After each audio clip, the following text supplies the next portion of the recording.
I'm Thomas Voelp. I'm a pastor at Trinity Evangelical Lutheran Church in Santa Barbara, California, and today I'll be talking about Pietro Faccini's work, for St. Francis Receiving the Christ Child. This work evokes so many different emotions for me and responses. The print, as you can see, has different shading according to the figures. We've got this mysterious apparition of Mary and all the other things going on around it, this sort of ecstatic experience almost put to this beatific vision we know that Francis has been reported to have had. But she's not quite tangible. She's even sort of fading into the background. Then on the opposite side, we have Francis, firmly rooted in this world, firmly rooted and grounded in reality, very tactile, very tangible. We can see him most clearly with the shading.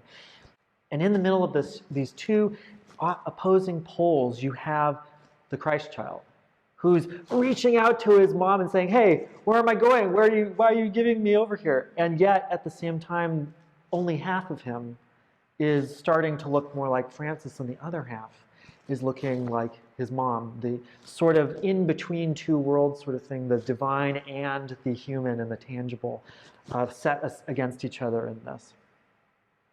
But what stands out most of all to me in this is St. Francis's pure emotion, these sheer ecstasy that he's in this moment. And as we've read about his ecstasies, we know that this sort of vision, this sort of joy that he's experienced is something that is totally divine, is totally mysterious. But yet, there's something uniquely and tangibly human about Francis in this moment.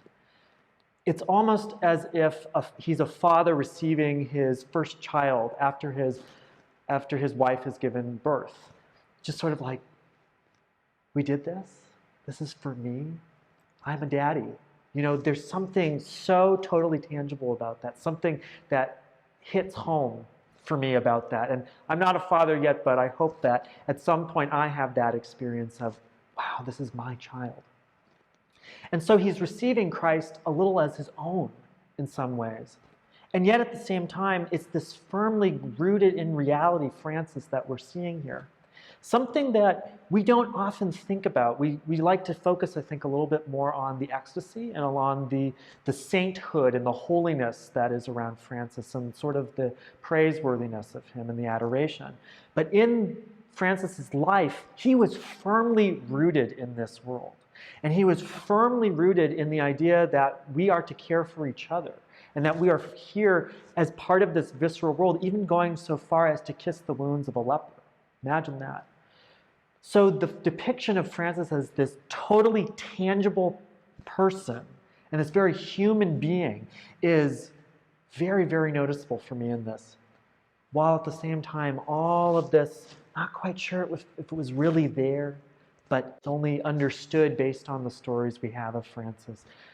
Can we really understand the whole work together?